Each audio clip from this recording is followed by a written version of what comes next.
I did go into a dungeon the other day, and I'm talking like late dungeon, 70s to 80s. And one of our healers was a conjurer. Wait. I Oh need you to wait. run that by me. Oh. Yeah. There's the worst class to meet. A person that hasn't equipped their goddamn crystal. Yeah, Apparently they didn't have a crystal. So you're telling me, and I want to understand the progression of events.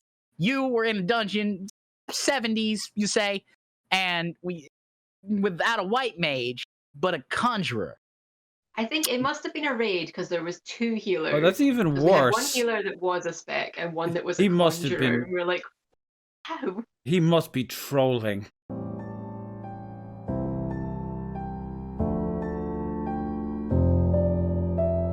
How did we get here? What is her journey through Final Fantasy XIV up to this point, and like the experience we had, the highlights of it, what it is that's kept us sticking to this game for as long as we have whenever we got into it. And I'm going to let Lottie go first. I haven't been playing it as long as you guys, I don't think. I've only been almost a year. I've played a couple of MMOs before that just didn't really grab my attention. Like, they couldn't keep me coming back to them, but Final Fantasy XIV, I think it's because the story is all there, the characters are great, the setting is like just really nice, the music is fantastic, like it all just brings you back. Do you remember how you got into it? Actually, I'm pretty sure it was just me harassing you over and over to play it. You know? This is really dumb, but yeah, you had mentioned it to me quite a lot. So I looked on the site and I was like, I could try the free trial, maybe. So I loaded up the site and like you load it up and there's an image of like the Warriors of Light on chocobos, and as you move your mouse slightly, they like jiggle around on the screen, and I was like, I'm downloading this, I have to. That's way too much fun. We had quite an aggressive campaign to get people into, and it worked. Play Final Fantasy XIV. Play Final Fantasy XIV. Play Final Fantasy XIV. Play Final Fantasy XIV.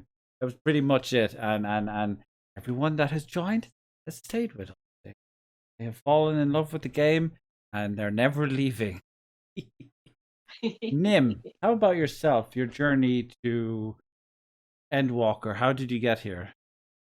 Well, so I as people may know, I happen to play a lot of MMORPGs. I do a lot of the MMORPG content in both playing and meta topics and things like that. There was a time in which I was playing a competitor's game that I wasn't having fun, and we had just gotten into a fight with a raid group about something about loot and things like that. You know what? I'm done. I'm not paid to deal with this nonsense. I'm gonna I'm gonna step away from this. And I saw at the time there wasn't the free trial of the to 60 for Heaven's Ward or anything like that. It's well before then. This is even before Heaven's Ward. And so I was like, you know what? I'm gonna give this a go. I'm gonna give this a try. I see some stuff, and I look at as I download the game, like I'll mess around, see what's going on. And I see that one of the things that I could be is a pugilist, and I was like, I like that. I like pugilism. Let's do the damn thing. And so I end up at the wonderful city, still my favorite city, of Ul'dah. I love the aesthetic of Ul'dah. And I like the fact that for those who are there, Nomino's eventual changes to the rulership of it. But what kept me there, I think, the first point that I knew I was going to really like this was Haemon Holyfist. Now, does anybody here remember Haemon Holyfist? Just that name. Is that the pugilist leader, dude? Yes, that is the leader of the pugilist guild. This guy, yeah. Now, he's built up to be this great, powerful, like, and the old martial arts trope, right? Like the old master is very strong but doesn't do anything because he's old. You know, whatever, fine. But when he does finally like flex, it's like, okay, we're gonna wreck this. So you end up in a fight with, I don't know, some Team Rocket looking dude. Whatever, I don't know. They're incompetent. I'm gonna slap him around. It's the Warrior of Light. Bap bap. Anyways. Haemon is stuck fighting a star marmot. By this point, you have slapped these little weasels all around. And that star marmot, the way the cinematic slows down and makes it seem like it's landing these really critical hits, and then you have to fight it, and you find out it's just a star marmot. It's just like a weasel. And then that's when Haemon's like, oh, my time in the gladiator thing's behind me. I can't do this. And that I was like, oh, you really subverted the narrative on that story. And as I kept playing, I found out, oh, I really like the dungeons. I really like the fact that I can't necessarily brute force these down. I like the fact sometimes I wish I could, depending. Then I found out about unsynced and some other things. But that's what kept me. That was the original hook that kept me in there. As for going through Heaven's Ward, Stormblood, and Shadowbringers, I enjoy good storytelling, and I like the fact that Final Fantasy XIV has a similar narrative structure to a game series that I like that's not an MMO, which is the Yakuza series. As in, it travels and all the characters stay and develop. So the fact that I can be invested in Kiryu, I can be invested in Thancred, I can be invested in Monbrita. Wait, I can't. I can be invested in Tataru. And then you know, you were a bad man, Nim. You were a. That is like. That is my. That is the worst mistake they have ever made in that game. And I hope in like Endwalker, they'll just be like, "Oh, she got teleported to the moon." Yeah, and there's Moonbrita just sitting on the moon. She's like, "Hey guys, I'm back." Woo-hoo. I want Moonbrita to be there because Urianger is fantastic and deserves a romantic arc. I don't know how it's going to end, but he deserves a romantic arc with basically anybody who Urianger wants. And it was leaning really closely to Moonbrita, and I was like, let's have this play out. And then however the chips fall, but I want them to go through that narrative, that story. It's so wild. It's like they usually do a good job, but like with this one character, they basically managed to perfectly set up a new introduced character. With like they're connected to some of the cast in some ways. They interact with everybody. There's a defined connection with everybody in the group, and they have a wonderful personality. Gone. Well, I mean, that's what would happen with Harshfang. For the fact but we actually had some time with him. Like I actually felt, and I think they learned from Moonbrita with that. Ultimately, Moonbrita's sacrifice to slap La Habrea where he needed to be slapped. Moonbrita was able to help out with that, and that led to Harshfang having a smile better suits a hero moment, and it's just like no. So, and the fact that somebody in the chat, Bronco Snoozy, had said that they don't kill characters very often, and I think that's true. They don't kill characters often, so that when it does actually happen, it's like, oh, that's real. That person's not coming. That person didn't just get captured or knocked out or injured. That person's a corpse, and not a Phoenix downable corpse. So, I wish they would define what the limits of Phoenix down a little bit. I mean, if you read the item tip, I think it does say it's for people that are close to death. Okay. If you're dead, you're gone. But if you're close to dead, you can be brought back with Raise or Phoenix Down. As for myself, how did I get into Final Fantasy XIV? I played the original 1.0 for like a couple of days. It was awful. I don't think I need to elaborate on that one. Everybody knows how awful it is. I got 10 frames a second. There was no auto attack, by the way, if you didn't know that, for those who didn't play. So you literally had to wait like a couple of seconds just for your abilities to come around. And like you would literally just stand. It was like playing a turn-based Final Fantasy, which doesn't sound as good as you might think, especially in an MMO setting. You're just standing there waiting for the chance to attack. There's so little emphasis on positionals. And then I came back when the beta came out for the new one, went in. I was like, wow, this is actually pretty fucking amazing. I'm in this world that feels like the first truly Final Fantasy since Final Fantasy IX. I would say maybe 12, depending on how you feel about that game. But it had been a while since a Final Fantasy game really felt like it was Final Fantasy. It had big focus on fantasy with some sci-fi elements, but it didn't invade the game. And it was fun to play. It felt engaging. The combat wasn't the fastest, but there was lots of cool ideas there and an actual legitimate attempt to play the story or to introduce a story. Then I hit the end game and had to do something like 200 quests you needed to get through, and then I quit. It was 350 before they nerfed it. Yeah, 350. Wow. Yeah. The post game was awful. It was so long, and I just left. And eventually, I actually came back around Stormblood. Quite a long break. I just never even considered going back. But everybody on my Twitter was just could not stop talking about the story. So I was like, okay, I really need to check this out. Like, are these characters as good as people saying? Like Elidibus and Haurchefant, and eventually Emmet Self started coming into. For a while, I wasn't taking it too seriously, but once I like hit the Endwalker stuff, it was like, sorry, not Endwalker, Shadowbringers. I was like, holy shit, this is the greatest story Final Fantasy has ever told. And yeah, it's been a wild journey, and I cannot wait to see how Endwalker turns out. If I may, I mentioned something in the chat here about the in defense of the long part between ARR and Heaven's Ward. Now, again, this will contain spoilers for those who haven't played it, so keep listening at your own peril. But go to Ko-Fi at my leisure, which is now. Anyway, that being said, as we go through the story of post-game ARR, we find Alphino making his first attempt at leadership.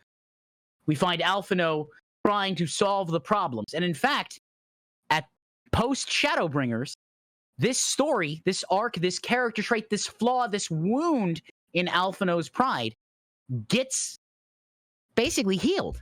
Because he goes around, he's like, I need to address what I did before all this happened, and I obviously made a mistake. I thought I could fix it. And you find out he was walking around with all this internal guilt from everything that happened, and you find out that no, some of the people were like, yeah, I'm on board with this. Let's do this. And some of the people weren't. And so Alphino gets this redemption of, okay, good initiative, somewhat bad execution, but your heart was in the right place, and it wasn't this terrible mess that caused all just misery. That's just you and your brain being mad at yourself, because obviously you're going to be very self-critical. And in Alphino, if you're not too self-critical, then guess who's going to be more self-critical of yourself? That's Alizé. Alizé will be absolutely critical of yourself, Alphino. Don't you worry about that in the slightest. And also, Estinian, big bro Estinian being like, yeah, big bro Estinian. What are sisters for if not to tell you everything that you're doing wrong? Indeed. But I want to mention that now. If words at some point, I think you mentioned that we could inject questions here, and I want to pose one to the chat and of course to the panel here. What is your least favorite class to see in a dungeon? Ooh, like something you don't want to see in the dungeon. Okay. Yeah, the one that you're like, oh, okay, this is gonna be rough, because I'm gonna be honest with you, I don't like seeing scholars so much, because I had maybe it's PTSD from having to do Aram Vale, but I always had scholars that would be like, hey, I know I have Asuna, but I'm not gonna use it on you. I'm like, please, tank, I'm a tanking. I don't have clemency yet. If I had clemency, we'd be fine, but I don't have clemency. Please, Asuna, please accidentally mash your face into the keyboard and hit Asuna. Hand the keyboard to a child and have them press keys, and hopefully Asuna will be hit. If there's a class that makes me it's Gunbreaker, because Really? at least from my experience, most Gunbreakers think they're DPS, and well, okay, no, not most. Most players know what they're doing and seem to have a general grasp of the game. Whenever I ever had a bad tank experience, it's with a Gunbreaker. Super Belide is trash, and I will die on this hill. I fucking love it because I'm a white mage. I'm just like, benediction! Yeah, no, it's Hallowed Ground. Are you kidding me? Hallowed Ground as a paladin, like, I am gonna, my only beef with Hallowed Ground is that when you say invulnerable, that means I should be able to sit there, look at your mechanic wielding face, boss, and say, no, I don't get a vuln stack. I talked to Yoshi P, and Daddy says that you have to share with me, so I don't get a vuln stack. How about yourself, Lottie? I'm gonna be honest, I don't pay too much attention to other classes when I go into a dungeon. I look for if there's doubles, and that's pretty much it. But I did go into a dungeon the other day, and I'm talking like late dungeon, 70s to 80s.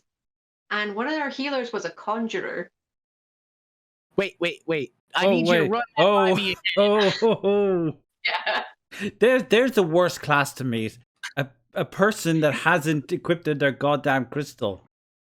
Yeah, Apparently they didn't have a crystal. So you're telling me, and I want to understand the progression of events. You were in a dungeon, 70s, you say, and without a white mage, but a conjurer. I think it must have been a raid because there was 2 healers. Oh, that's even 'Cause we had one worse. healer that was a spec and one that was a He conjurer. must have been- And we were like, how? He must be trolling. Oh my Or- god. I'm not gonna lie to you. That hurts my brain and my eyes. Got a pain right behind this eye right now. That's probably like the worst thing I've seen in a dungeon. That Yeah, is that's that is fine. pretty rough. Jesus Christ. I'm not drinking strong enough to handle that.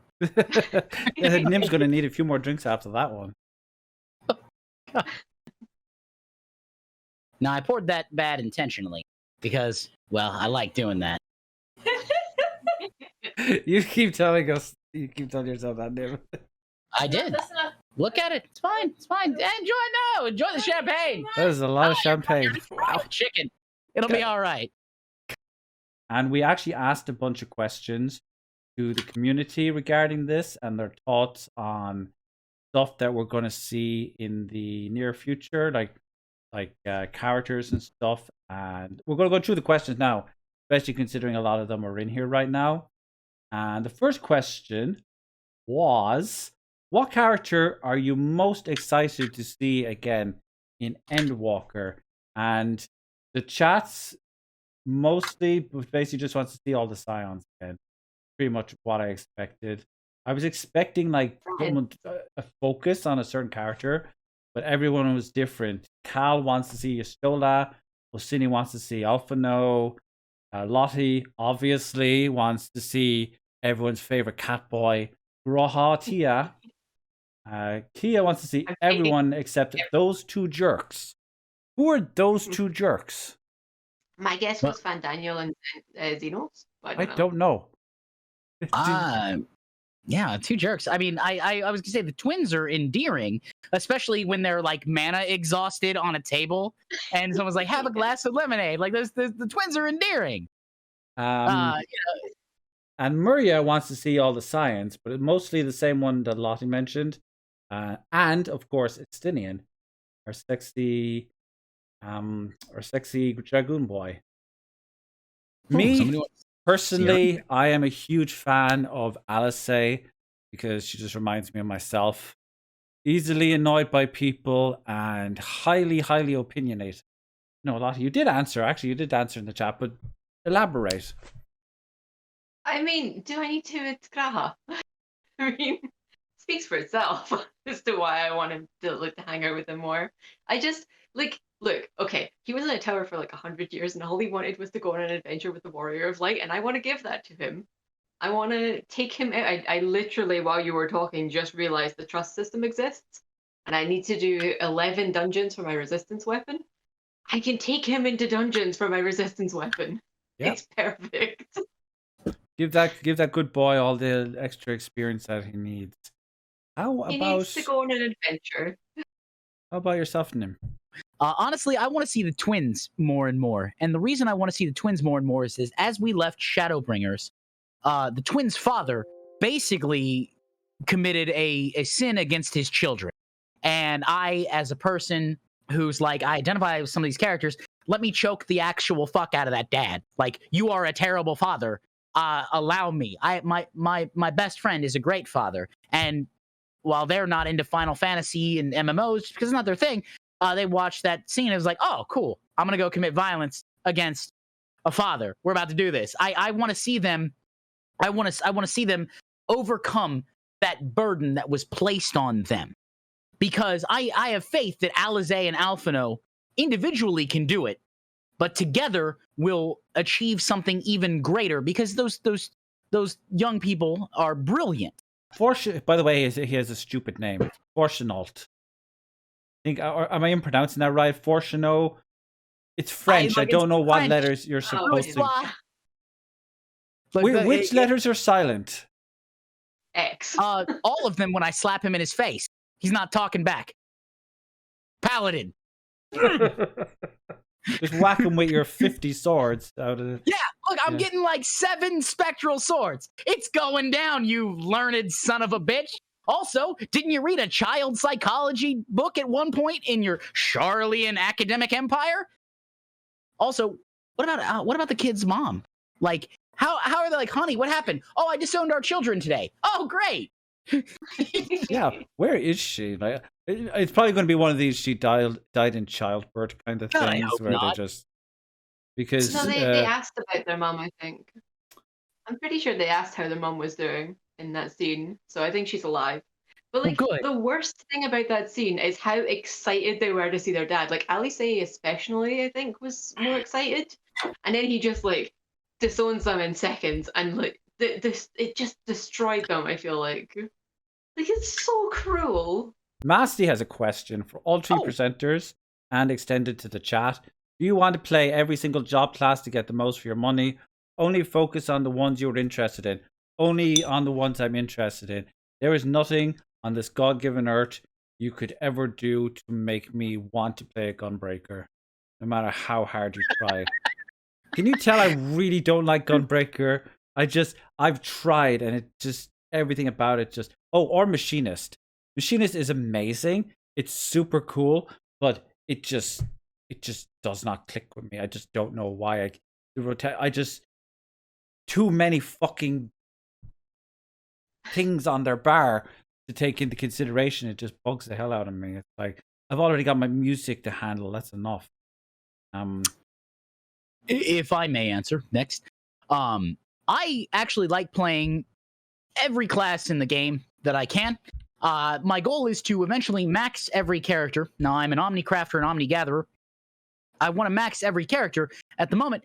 And the reason for that is I tend to follow into a niche of if you run into me in-game or on YouTube or on Twitch, I can help you get started. I can put you on a path towards success. And in order to do that, I need to know how each class functions at least at basic level +1. Now, part of that is raid awareness, part of that is people paying attention, part of that is understanding, and part of that is knowing how the class plays and how their abilities interact with each other.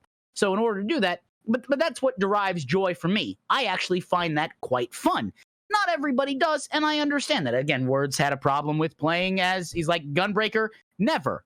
Machinist, never. And that's fine. There's nothing wrong with that. I want people to have fun. I don't think it should be mandatory that you play every class, but I think that as you max out more and more classes, it should not only become faster, but you should be able to take some of that experience and I think it should be an organic growth period because your Warrior of Light is becoming stronger.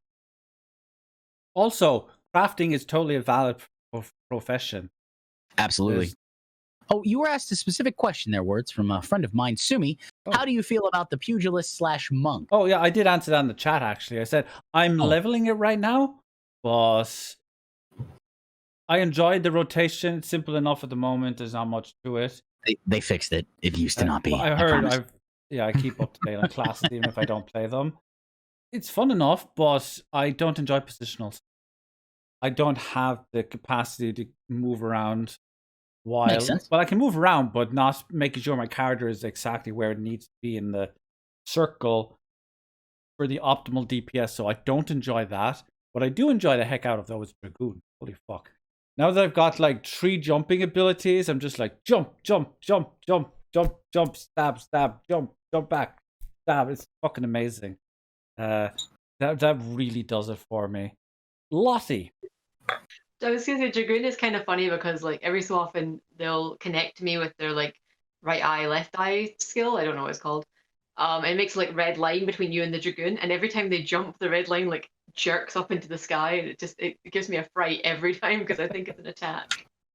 Just like the markers in like Final Fantasy XII and those kind of games. Yeah, it gives me a fright every single time. But yeah, I'm mostly focusing on classes that interest me at the moment. I am an Omnigatherer. I'm working on being an Omnicrafter. I have 3 max level crafting at the moment. And I have Dancer and Summoner are maxed, and thus Scholar also, but I've never touched the class. I haven't done the class quests or anything. So yeah, I want to do a tank so that I can do all of the role quests in Crystarium. but tanking scares me. So Let me I'll sell do you trust both dungeons. on tanking at higher level. All right, let me sell you because I'm a main paladin, right? That's why I love the paladin. My paladin's 521, 22 now. I got a couple more augmented crypt gear. The tanking at a higher level, you know, especially since the Final Fantasy community is generally pretty friendly. Just let people know, hey, new tank, leveling. They'll be like, oh, okay, cool. You control the pools.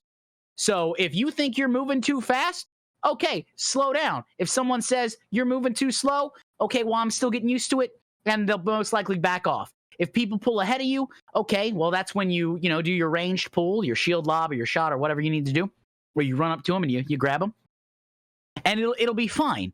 The thing is that in dungeons specifically, all you need to do as a tank is just hit things. That's all you need to do. Literally. You'll hit things, you'll mitigate. It's fine because you're essentially just a less DPS, but a sturdier DPS. That's your role in dungeon. Then you guys are already ready for tanking. All you need to do is have Iron Will, Enmity, or Royal Guard on. You got it. You're already there because you dive in, bam, that means they're paying attention. They're like, oh, look at that. Discoverability algorithm button was clicked. And now I'm ready to pay attention to you with knives, guns, swords, and let's fire hope magic. the healer knows what they're doing. Is all I'll say. Let the healer know. You can let the healer know. It's very easy. Communication is great. Also, and here two other things I'm going to mention. Let's talk about meta gameplay, right? So let's do a little meta thing here. Tanks often get commendations. Commendation leads to mounts and achievements. Also, if you do high-end duty tanking as a tank, you have access to titles and mounts that you can't get anywhere else. So if you're into collecting, that's a thing. And more importantly, they count for unsynced parties. So we could all potentially, hypothetically, go do a bunch of, let's say not Alexander. Let's say we'll do the Four Kings on Extreme, right? Every time you do a full party on a Four Kings Extreme as a tank, that counts as one high-end duty done. And you can do it unsynced with a full free company part. I'm just saying, let me help you get mounts. Let me help create more tanks. Let me create a better game world. Nimicry, 2024. Lottie just heard mount and she's like, yeah, I'm done. I'm sorted. I forgot that tanks get specific mounts. There's a specific mount for leveling up each tank and one for having all 3 tanks leveled up. Also, there's a mount for forgot. getting every single class to the max level. Where do you think the story is going to go? So let's actually move on to that and basically discuss the story. Where do you think the story is going? What questions do we want answered? Hildebrand will come back and screw up, but actually be a huge help. Hildebrand is in Shadowbringers, and apparently there's a lot of people who don't know this. I was quite surprised to find out that many people were not aware that Hildebrand makes an appearance in Shadowbringers. He appears in the Hero's Gauntlet trial as one of the spectral warriors of light that Elidibus summons, which suggests that Hildebrand actually is a warrior of light. And that's why he has the amazing abilities that he has, why he's so resilient to like physical damage and what have you. He rarely but the thing is, in this game, when they do something like that, it usually means something. They don't usually just have, oh, here's Squall from FF12 FF8. It usually implies something on the greater scale of the story. So Hildebrand, Warrior Light confirmed. Yeah, no, that absolutely checks out. He's zany enough. I am still disappointed he didn't get a quest line, considering how his Stormblood quest line ended. It ended in a perfect way to take him into the first, but it is what it is. I think I'm really looking forward with what I want to see happen with Endwalker. I would actually like to see I would like to see if we can industrialize or mass produce a distempering effect. Now I know at the end of Shadowbringers they have a distempering effect. Angelo the pig or the Porksy. Angelo the Porksy can help, but I'd like to see if that can be used for other effects. Because what happens with the Amalja? What happens with the Sogwin? What happens with all this other stuff that's going on? And we know that the lunar primals behave slightly differently. I also want to see more of Tiamat because I'm there for Tiamat being like, I've killed Tiamat in like 7 Final Fantasy games. And when Tiamat's finally on my side, I'm like, thank you. You could just do this earlier. You just brought up something that I haven't actually considered yet. To this point, didn't even. Do you think they'll like eliminate the primal threat by the end? Because even the trials have kind of been moving away from specifically being primals and moving into other ideas, other approaches. So maybe the primals will no longer be a concern once I think the primals can no longer be a concern if the Grand Company of Eorzea succeeds, because the primals are summoned in times of trouble and threat. So people are looking for solutions, and true believers kidnap people often, as we saw in the story, and force them into conversion and such.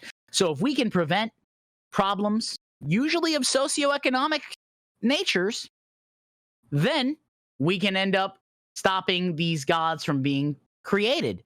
Because remember, Shiva... The end of Shadowbringer did have the beast tribes essentially basically becoming part of the grand companies. But it may not be successful. I feel like they're leading towards an idea that like they will be accepted into society. They will be provided with the means and necessities to elevate their cultures and build themselves up. And they will no longer be reliant on the primals to help them to because they will have a greater standard of living and an ability to nurture their cultures without having to summon big demon monsters. Let's get you ball rolling on this. Where do you think the story's going to go? And I don't know. I really don't know. I was talking to Val about this the other day, and we were talking about kind of like story-based stuff and things.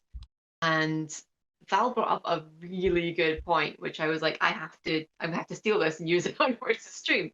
But we were talking about the moon, and Val was like, okay, we've seen Elidibus on the moon, right? We've seen Ascians on the moon before. He's like, what if the moon contains Zodiac? What if the moon is Zodiac? Yeah. What if like Zodiac is the moon? So like going to the moon is like going there to deal with Zodiac in a way. Like that would be amazingly cool, I feel like. More importantly, we're going to the goddamn moon, folks. Like people were guessing this for like the last 6 years, and the crazy bastards actually did it. There is a precedent for this in the Final Fantasy series with Final Fantasy IV, so it's not the first time.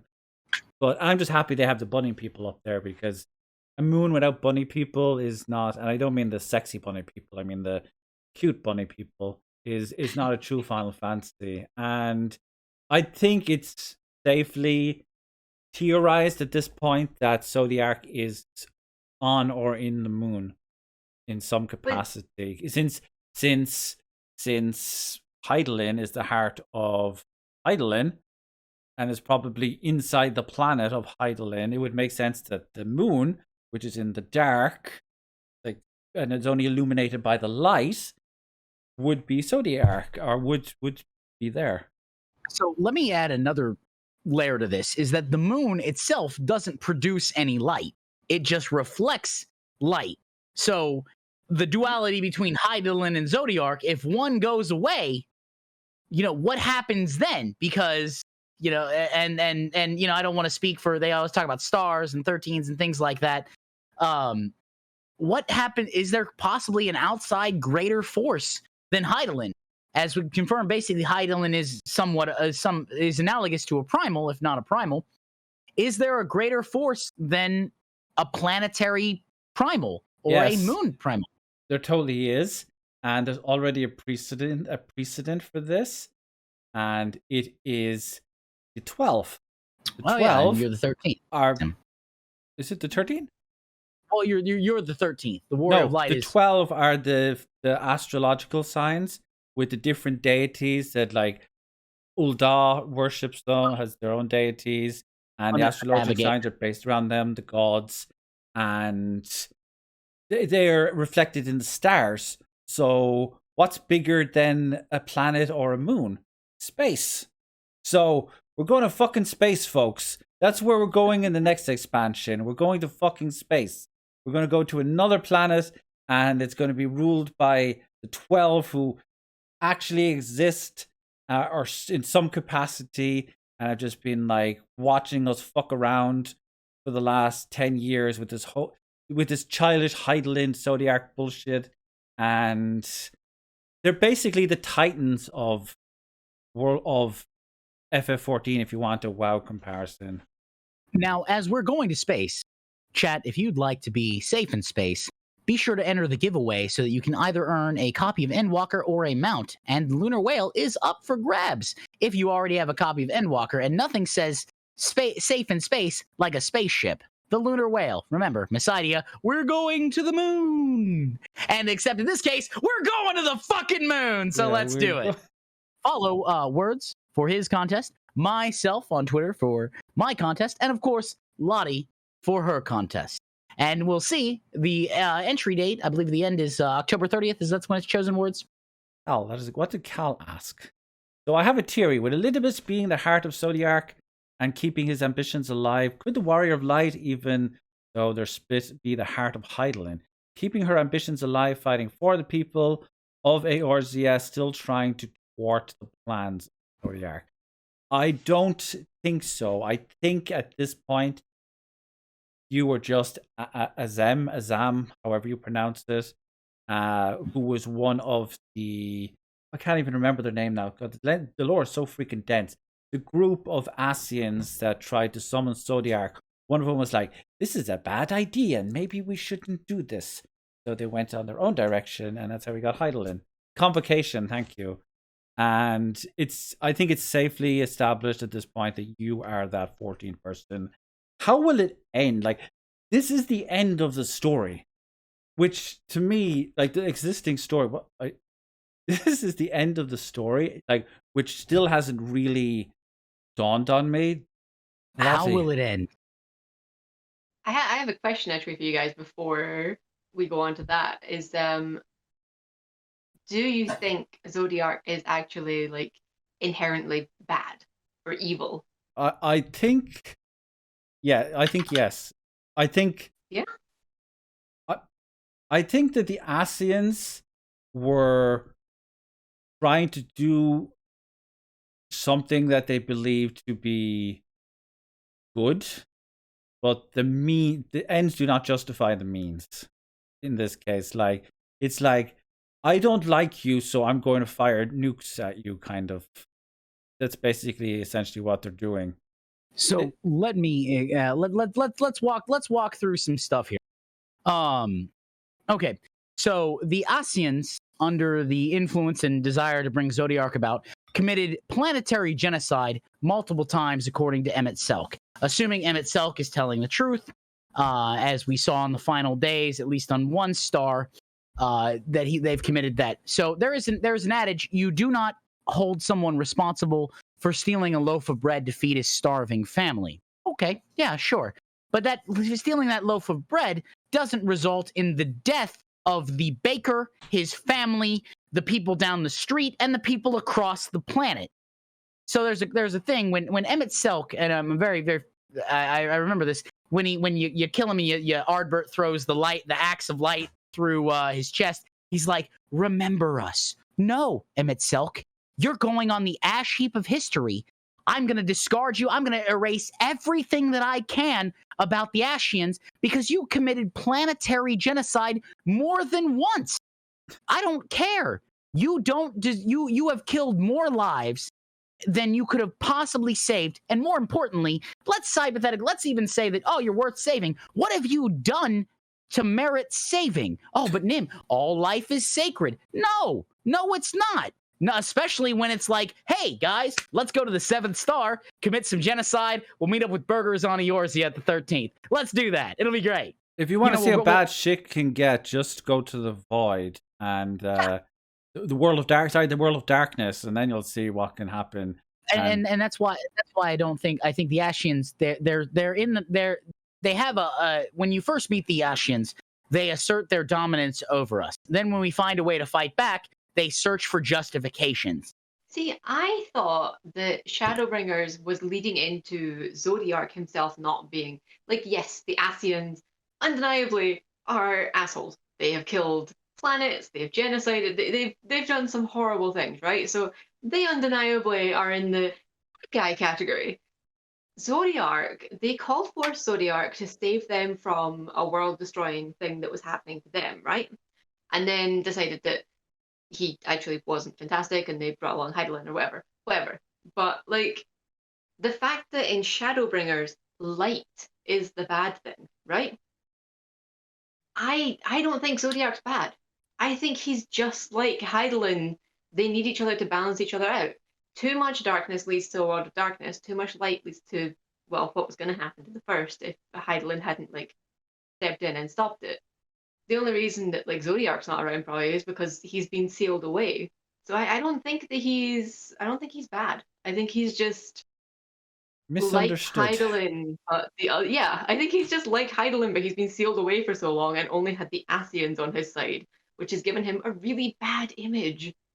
I do think that ultimately the story's going to end in like a stalemate. Like it's not going to be like you mentioned that they need to balance each other out, and if you have too much light, it's just as bad as having too much darkness.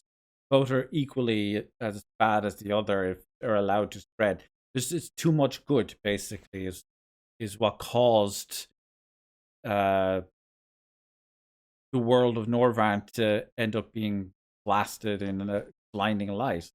They were trying so hard to save the world that they ended up destroying.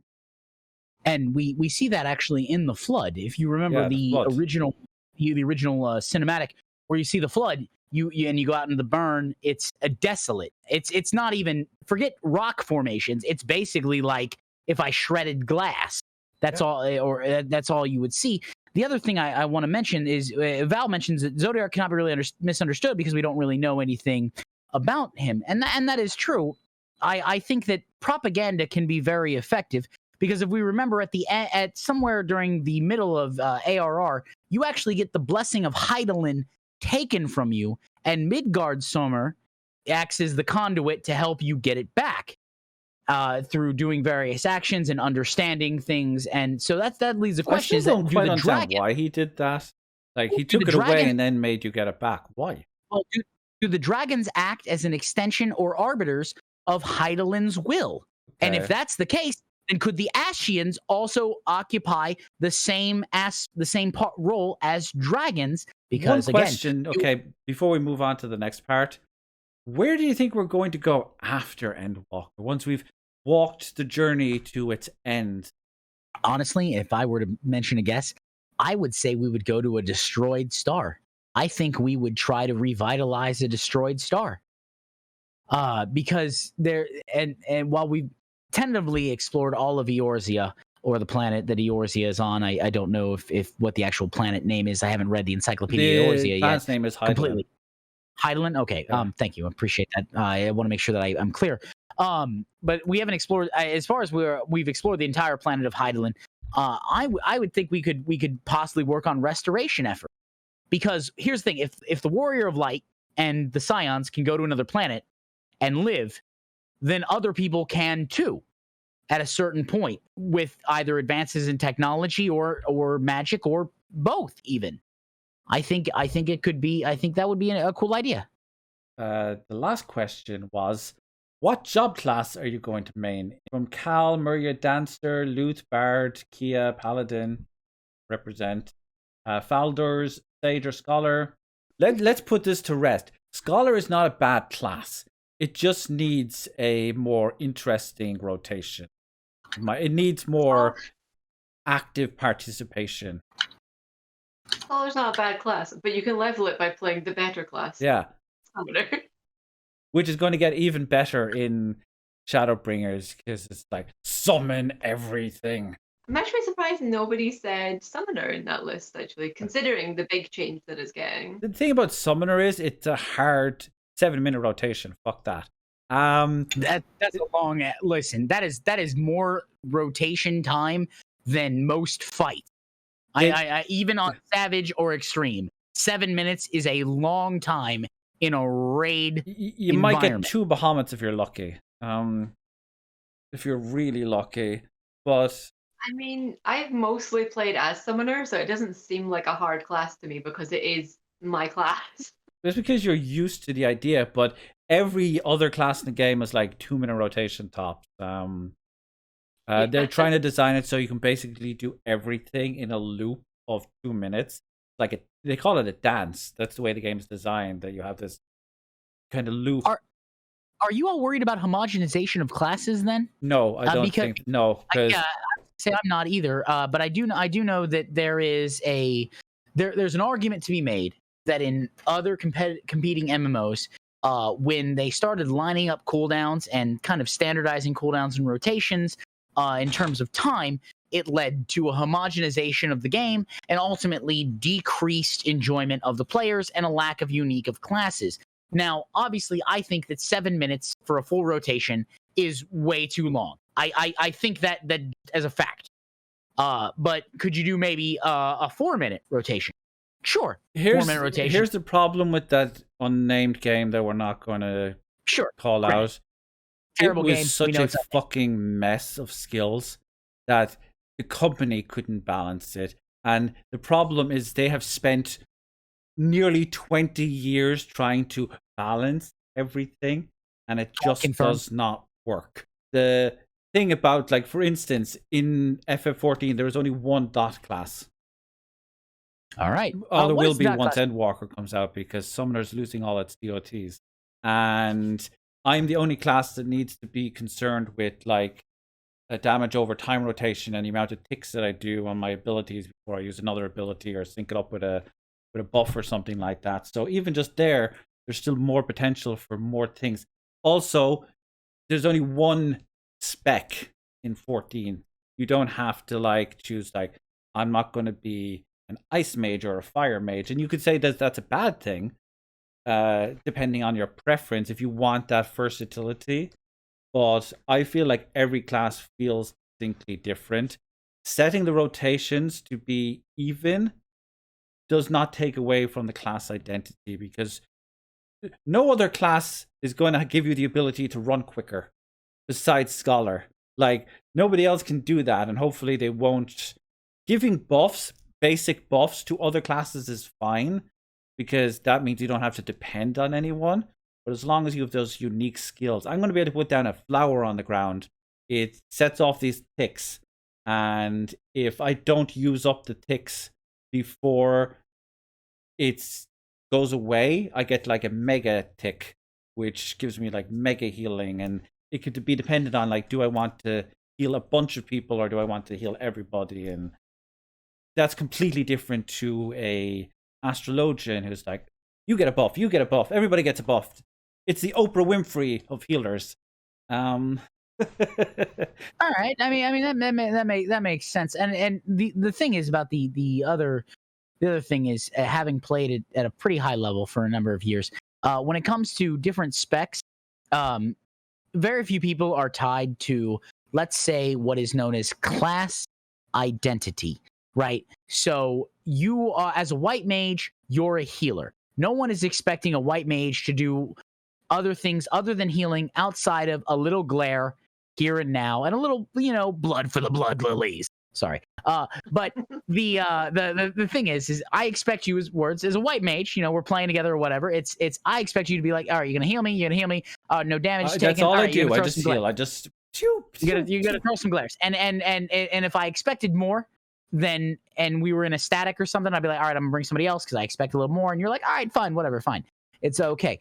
I think that not having specializations, as you call it, is in some way a strength, because when you only have to balance one part of a game, you don't have to weigh other things, and it becomes easier to do. The Paladin in Final Fantasy XIV, I'm a tank. I have to that's my whole role. Tank, and I'm a Healy tank at that. Okay, we're gonna lean into that. We're gonna make life good. So, Lottie, who are you gonna main? Oh, I mean, I'm gonna stick with Summoner because I've been Summoner since the start of the game, and it's getting massive updates. It's effectively a new class when you think about it. We're kind of, they say we're getting 2 classes, but we're kind of getting 3. Yeah, it's totally different from how it is right now. Like I'm gonna have skills that are no longer actually skills with my bars. I'm gonna have to just delete them off my bar, and I'm gonna miss my Yeah. dots. I'm so used If to you throwing don't know, dots they on things don't and then get rid attacking. of abilities. When I logged into my Bard after like 6 years of not playing the game, I had like 20 skills, and I was like, what even are these? They still mentioned TP usage, which is a profession God, that I like remember TP. which is a mechanic that isn't even in the game, and they'll just stay there. You could keep those unusable skills on your bar forever. You know what I'm going to do? I'm going to keep Fluid Aura on my bar just to remember that there was a time when that was a thing. Cleric stance. I'll keep my dots then. I just like you know how you said that like you embody the paladin. I feel like this is true of all of us. Lottie loves animals. So she loves anything that allows her to summon big, awesome creatures that she can be like, do my bidding. And It's like an extra pet. I never know how to shut up, so obviously I'm a bard. But Macy had a question for Lottie, which I think is quite a good question. Um, I actually don't mind the changes. I think it's going to be refreshing because my my current rotation is great, and I love summoning Bahamut. He's my I call him my baby boy because he is my baby boy. He did nothing wrong, and I love him. Um, but it's going to be cool to be able to summon all of them, Garuda, Titan, and Ifrit as well. And it's going to really like freshen up the class because it's a different way of playing entirely. Like, Ifrit actually takes you into melee range at the end of your rotation for him. You do a like dash towards the enemy, and then you do like a ground thump thing. So you're right up there in the boss, basically. So it's going to make you think about like, well, this boss does an attack that makes you need to be close. Maybe like use Ifrit near a time that he's going to cast that, and it's going to make you have to think about it more. I feel like, whereas at the moment I kind of go through my rotation without thinking too much because I'm used to it. So are I'm you looking forward to are it. you concerned at all that you might not end up enjoying it? No, I still get to summon Bahamut, But I mean, like, those are facts. are Science you fact. are and you not I still concerned have a like carbuncle baby. So it might not be like a rotation that you clicks with you or because at the moment I run into a fight, I throw on my dots, and then I start doing attacks, and then like charging up to summon Bahamut basically. So it's the same thing without the dots and more summons. So I think it'll be fine. I Failing guess. that, there's Reaper or Sage. Who are you least excited about seeing? Harshifon's sorry, not Harshifon's father. Who's Harshifont again? Oh, that's my favorite character. What am I talking about? Who's Harshiphon? Yeah, who's Harshifont? Jesus. Charge. Anybody who's watching this on YouTube is like clicking off this video right now. By the way, please don't forget to drop a sub and a like and comment and subscribe and all that jazz. Thank you very much. Um, Champagne delivery. I'm getting cancelled now. Who? God, what's his name? Chat's very Oh, unhappy at you. Alpha No's father. I don't want to see his face. I want to punch it and never So see you want to him see his again. face like one time? You want like lay down. Tired of talking. He literally has his poster in the yeah. The first thing you see when you go into my FC is a big giant picture of Parshifont on the wall right in front of you, just so you never forget. Anyway, yeah. I mean, the game doesn't let you forget either, because like every time there's like a thoughtful moment, one of the answers is a smile better suits a hero, and I'm like, why game? Why? I agree with Bronco's assessment of Senos in that I don't enjoy the character. And Yeah, he's a little too nihilistic. I also didn't enjoy Elidibus though, so until like they managed to change that around in one expansion. So if that lady, by the way, who writes the story for this game, absolute fucking legend. She wrote the Dark Knight quest. She wrote the best part of Stormblood's quest. She wrote the entire main story for Shadowbringers, and now she's doing Endwalker. And this probably will be her last major work. Apparently, she's talking about like retiring and passing the job. She's training her proteges to continue on her what she's done. It's wild. But Don't let Reddit win. Keep writing great games. I think it's much better for someone to stop when they're like on top of the world instead of like going forever and like just exhausting herself. Let her bring her brilliance to other games and other stories. Least excited to see, honestly. Oh, that's a good question. I'd have to go with I don't really care about most of the leaders in Eorzea that I have to deal with. Like Admiral Merweb is cool, and the Widowmaker pistol and the duel was cool, but they don't really do anything. And I wish they did more. And I understand that, you know, you're the Warrior of Light, you do stuff. And that's fine. I'm also Fordola. I never connected with Fordola. I liked Hori Boulder. He's great. Just awesome. just on the basis of his name alone, he's the best character ever. Yeah. Hori Boulder. And Ardbert. Ardbert, I'm a fan. But Fordola, I'm like, I don't know. Go be moody somewhere else. You know, get a live, laugh, pray poster on your wall and write a mommy blog. I don't fucking know. I'm tired of dealing with it. Yeah, Ardenwald. Also, Rip Ardenwald fucking stepped in front of Lunar Ifrit, was like, I got you, intervene, got hurt, and it's like, you're in Gridania where the conjurers are. Could somebody be like, cure? Ardenwald is a character that I feel like deserved more time in the limelight. The Halloween event is not going to be during Halloween. How do you feel about that? Either way, I mean, it's fine. Listen, Final Fantasy XIV is a fantasy world. We can set the time limit whenever we want. We can do a big summer celebration in the winter. Doesn't matter. Why not? We did get a polar bear for the summer event, so sure. And it has toe beans. If you mount, you can look at it and you can see the individual little toe beans, and it's cute. As long as we get a Halloween event, I'm happy, because I signed up last year before Halloween, and my biggest excitement and wish was like the Halloween event. I was so excited for it. I kept looking for it. I looked for updates. It didn't come. There was no Halloween event last year, and I was so bummed out about it. So I don't care if it's late. As long as I'm getting a Halloween event, I'm happy. With COVID and everything that's happened and having to move to like remote working and all that sort of stuff, I understand like they need more time. This sort of stuff takes time. If they can't get it done in October, they can't get it done in October. Yoshi P has earned enough goodwill that I trust that like if it can't be done, it can't be done. If it takes a month for me to get a nice witch hat or vampire robes or whatever, I accept that is what needs to be done. So Bronco asked something in the chat that's really, really dope, and I think it's a good last question before we wrap.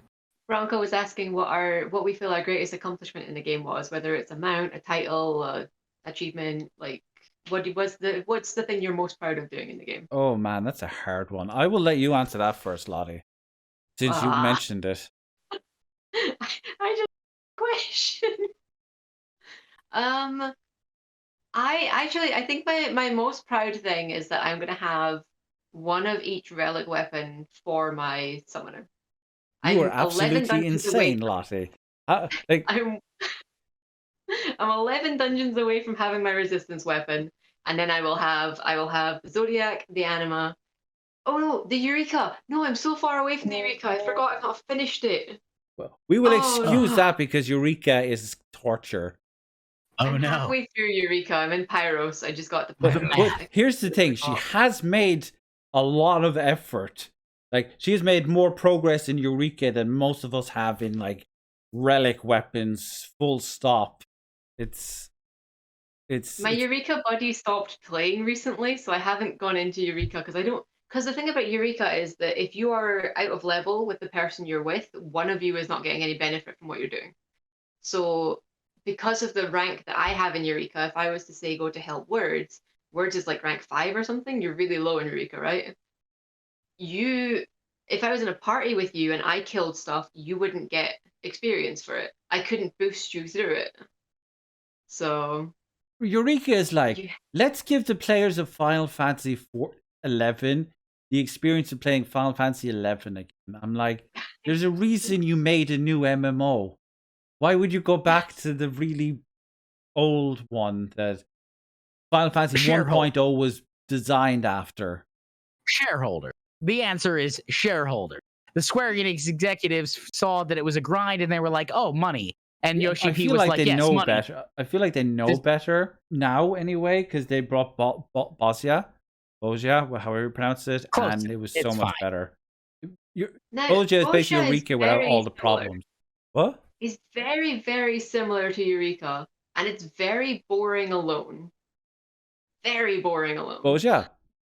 Yes. Yeah, but you're not really supposed to do it alone. You're supposed to team up with people and find the content. But the grind is like 500 times faster. It's not even a grind. If you really commit, you could get to like rank 15 in a day easily. And ranking up is fast, sure. the dungeons but are getting really the unique, and like, again, it's just much faster. You don't.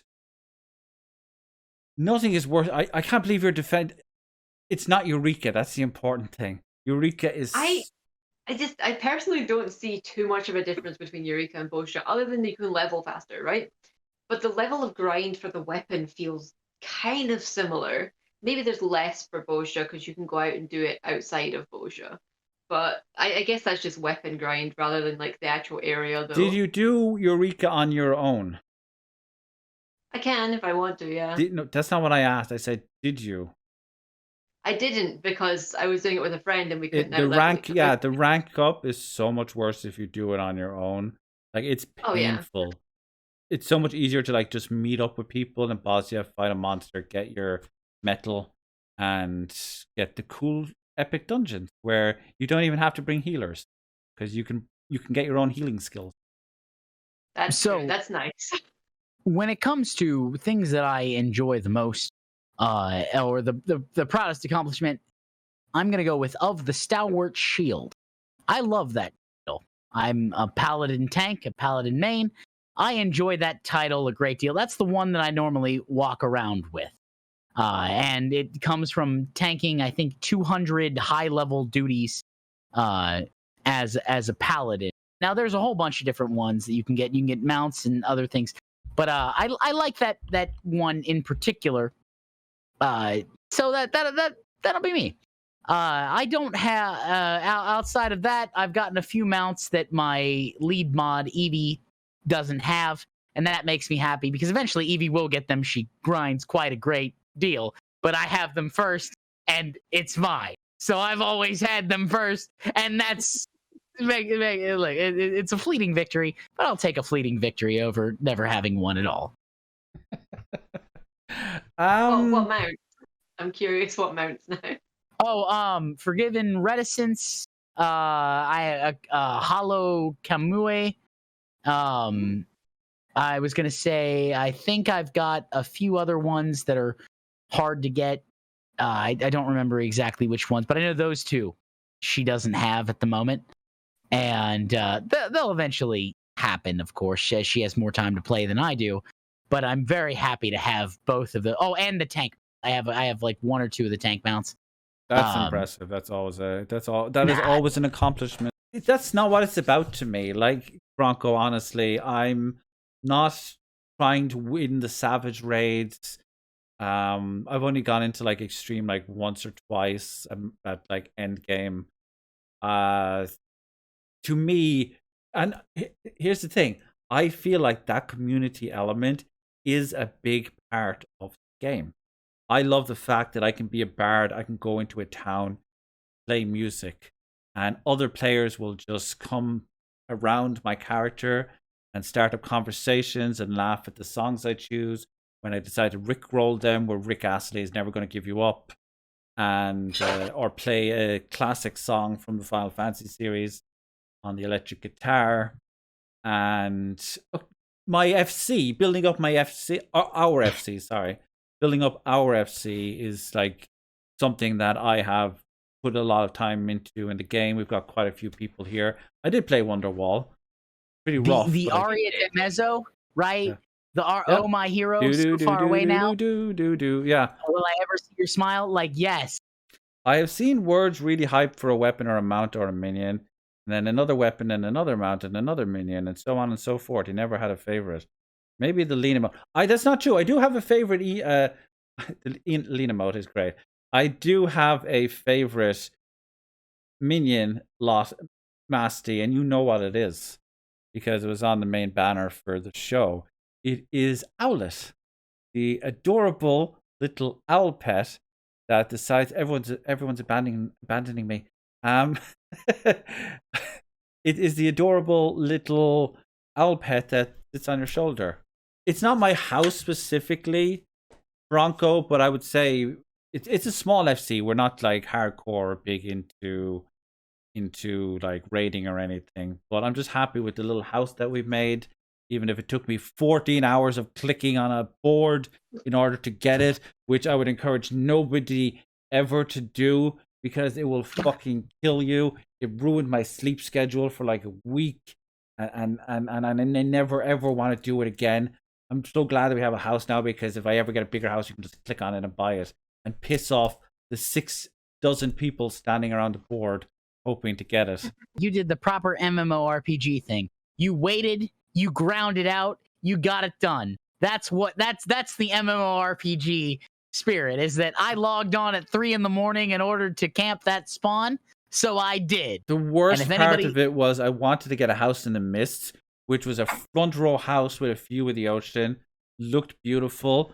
I walked away from the game for 2 hours after spending 10 hours clicking on that board because nobody was coming to it because apparently they hate the mists. There for 2 hours because I had to go to a doctor's appointment. Actually, no, it was a dentist appointment, so I kind of had to go. I had to get a tooth extracted. Yeah, I was in amazing agony while doing all this, FYI. Came back, the house was gone. Ah, damn it. It's a horrible system. Yeah, thankfully they're getting rid of that in the next expansion. I am grateful for that. And I hope they add the lottery system to every board going forward. I don't know if the lottery system is going to be much better, but it's not going to waste people's time as much. So I wanted to show this off as well before we finish things. Nim, well, the only reason I don't have this on right now is because if I did, I would have like double. That's dope. So you're twice the bard as everyone else? Twice That's the what I'm bard. getting. Nim Flex. bought me this many months ago. I regularly wear it on my shirts and stuff because it just looks really cool. It is a pin that you can buy on the Square Enix store, and it is one of the few reasonably priced items on that store. It's not a cat back scratching stick for €30. He's not kidding when it comes to that. I gave my I had a paladin pin similar to that. I gave it to my best friend when they were having a very terrible day. And we had gotten together at a place to have some bourbon. It was a bourbon bar. And I wanted them to understand that, hey, listen, I'm with you, man. I'm with you. Yeah, I may not always be around, but I'm there. So, but no, it was nice. And the whole point is that when it comes to those lapel pins, I love giving those away when I can because it works. And Words being a bard is very great. It works out well. He remains a bard. It works out well. I have a question for you guys. Are you excited for the farming island thing? Oh god, yeah, I was actually about to mention that before, back when we were talking about the housing. It's like housing, but you don't have. Everyone gets it, and yeah, it's probably not going to be like you're probably not going to be able to like design your house or anything like that. It's probably going to be like set stuff, but they said it's going to be just a fun distraction that has no meaningful purpose in the grander scheme of the game, and that's awesome. You can just chill out and not kill shit for a few hours. As a person who plays generally for character progression and player power, maybe I'll look at it. I'll see what happens. I'll do the quest, and then as my interest peaks, I'll be like, oh, I'll mess around with this. And I tend to think you're correct, Words, though, that it'll be a set of. I'll have my choice of preset or limited options and go from there. That, in my opinion, is what makes Final Fantasy XIV so special. It's the fact that it's not just about beating up the monsters in the raids. It's about people organizing events in their own houses. There are entire theater companies that reenact plays in their houses. There's brothels. Yeah, I don't know how many people know about this, but there are brothels where people role play sexual fantasies for fictional and in some cases real money. Well, I'm going to be honest with you. As a person who has experienced various things in my life, that would leave me unfulfilled. Some people are desperate for the affection. I'm not going to judge them Sure. for it. Sure, no judge. Just but throwing that out there. You can have bards playing songs together. Me, Val, Lottie, Lute, and a bunch of other people. No, it was Ollie. Sorry, not Lute. This was before Lute joined us. Sat around watching a bunch of chickens. Was it chickens? A bunch of chickens playing music in Ul'dah for like 4 hours after we were supposed to log out. And that's not the kind of thing you can do in other MMOs because they're like, oh, it doesn't give you progression, so it's not worth the time to make. I think without that, people probably wouldn't be playing FF14 so much. How excited are you for Endwalker? Pick someone. I just thought you would just scream it out by yourselves. Okay, well, fine. Let's try that again. Let's take that again from the top. Okay. Got to do the soundboard. All right, there's the soundboard. Listen, I'm terribly excited for Endwalker. I bought it as soon as I could. It's a wonderful. I'm looking forward to it because Shadowbringers was an absolute joy to play and a success. And I'm gonna play it later on tonight, live on Twitch for those that care. It's twitch.tv/Nimicry. And we're gonna do that. It's gonna be a great time. I honestly cannot wait to see what happens with the story as the patches progress, because the thing is, when they revealed that Hydaelyn was a primal, it's like, oh, shit, that's a subversion. Let's do it. There we go. This is the point where a lot of things, man, once it drops, Val will just regurgitate theories at me again. Well, finally, all your theories will be put to rest because the story will actually end.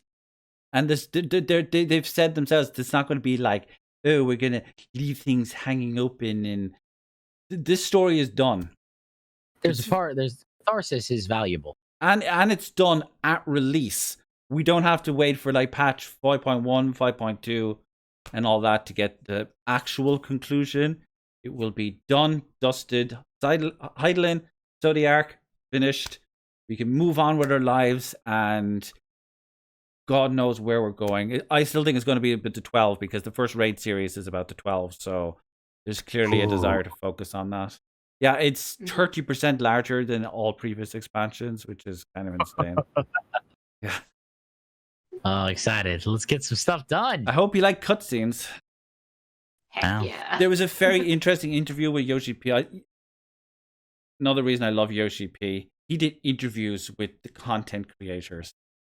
And they were just, he just accepted whatever questions they asked him. Even questions like Sepla, I can never remember how to pronounce her name properly. Sepha. She asked him a question. Do you believe that there's any truth in the idea of you think you want that, but you don't? Which was famously, yeah, she was not willing. She didn't hold back with her questions. That's a fucking slap to the face. And he basically, took it like a champ. He basically said that he believes that communication is the key. That if you listen to what the community is feeling, you try to understand why they're feeling that, and you make decisions that weigh the pros and cons of both ideas together to come to a good middle compromise. Lottie, are you hyped for Endwalker? I mean, yeah, definitely. I've not played an awful lot of MMOs before, but I've never been around for an expansion releasing. So I'm really excited to be there when it releases. The same level as everybody else. Like, nobody has more knowledge than me. Everybody's gear sets are round about the same level. Like, we're just I'm excited to be part of the group that goes through it as it releases, you know? You have at least managed to get some of that with Shadowbringers. Both of us were at the tail end of it, and like all the content was already out. But we have actually got to experience some of the end game stuff as it's happening, and it's so much more fun. There's a bit of repetition, but I never feel like I have to do Boja every day, or I have to do every single raid all the time to min max my DPS and all that kind of jazz. I've got the best in slot for one or two things, and otherwise, cool, whatever. I don't need the best in slot because none of the content is so hardcore that it's required. Has anybody here cleared UCOB or Weapons Refrain? Okay, so there is Final Fantasy XIV definitely has those. If you want to min max, boy, do we have a challenge. Those are the, but they barely even do those. That's the thing. Like the only reason they're doing them, and they keep getting delayed as well, by the way. So it just goes to show how much of a priority they are. They only did those because there are people who are like, we really want this insanely hardcore content. And here you go. You don't get anything better from it, but here you go. Here's an achievement. Congratulations. Yeah. You have something pop up on your screen and be in a list. Go. And you got some cool cosmetics, but otherwise, like... Yeah. I only mentioned that because of the fact that you had mentioned that there was not a reason to have perfect min-maxing, and Final Fantasy does provide, if you really want to push your face against a cheese grater, Weapons Refrain. I have problems establishing contact. Unfortunately, Fal, that is a necessary requirement when it comes to like content that requires the engagement of other people. I think you're great at it, Fal. I think you should give yourself more. You might be scared of it, but if you do it, people will be like, "Hey, cool, come on, join us." Yeah, Fal, you've been very active in this entire chat. Yeah, Fal, you've been great during this chat. You've been a big part of all this conversation, as has everybody. Thank you so much to everyone that's been in here today. Yeah, so Endwalker's coming out in 32 days. Make sure you've pre-ordered it. If you haven't, please pop over to my socials, as well as the socials of Lotty and Nimicry. Enter their competitions. We got a few notifications for it during the stream, so good stuff. I will announce the winner a week after the 31st. Everyone will go into a raffle, and you will either win the game, or if you already have it, you could win a mount of your choice, courtesy of Nimicry. Remember, keep your distance, wash your hands, all the other COVID rules. Stay humble, be kind, more importantly, stay beautiful. Bye-bye.